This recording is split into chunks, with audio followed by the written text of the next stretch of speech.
জামালপুরের বকশীগঞ্জের ২ নং বগরচর ইউনিয়নের বন্যায় ক্ষতিগ্রস্তদের মাঝে হাইজিন কিট, প্লাস্টিকের বালতি, প্লাস্টিক টুল, ত্রাণ সামগ্রী বিতরণ করেছেন জামালপুর জেলা প্রশাসক বিজ্ঞ ম্যাজিস্ট্রেট মোহাম্মদ শফিউর রহমান।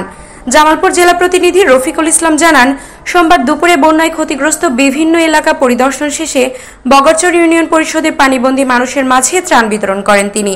এ সময় উপস্থিত ছিলেন বকশীগঞ্জ উপজেলা নির্বাহী কর্মকর্তা মোসাম্মদ অহনা জিন্নাত, বকশীগঞ্জ ভূমি সহকারী কমিশনার মোসাম্মদ আসমাউল হোসনা, ২ নং বগরচর ইউনিয়ন পরিষদের ইউপি চেয়ারম্যান মোহাম্মদ মোসাদ্দেক রহমান মাসুম প্রামাণিক সহ আরো অনেকে। আয়োজনে ছিলেন জামালপুর বকশীগঞ্জ উপজেলা প্রকৌশল অধিদপ্তর, আর সহযোগিতায় ছিলেন ইউনিসেফ বাংলাদেশ।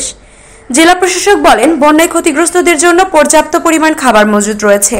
বগরচর ইউনিয়ন পরিষদ ও ইউনিয়ন ভূমি অফিসের সুন্দর মনোমুগ্ধকর পরিবেশ বজায় রাখতে বিভিন্ন জাতের ফল ও ফুলের গাছ লাগান তিনি। আমাদের বন্যায় যারা আক্রান্ত হয়, যারা বানবাসী মানুষ, তাদের যেন কষ্ট না হয়, সেজন্য আমরা জিআর গ্যাস, চাল এবং আমাদের শুকনো খাবার আমরা সেগুলো বরাদ্দ দিয়ে রেখেছি এবং সেগুলো আমাদের উপজেলা নির্বাহী অফিসারগণ, আমাদের স্থানীয় মাননীয় সংসদ সদস্য সহ আমাদের জনপ্রতিনিধি যারা রয়েছেন, ইউনিয়ন পরিষদ চেয়ারম্যান এবং ইউনিয়ন পরিষদ।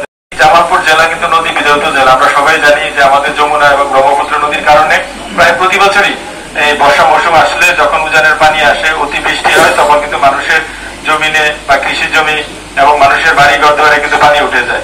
সুতরাং আপনারা জানেন যে কিভাবে এই দুর্যোগ মোকাবেলা করে আমাদেরকে বাঁচতে হয়। বাকির দেশ হিসেবে বাংলাদেশ, আমরা নদী নালা খাল বিল আমরা সবসময় দুর্যোগকে মোকাবেলা করে কিন্তু আমরা টিকে আছি।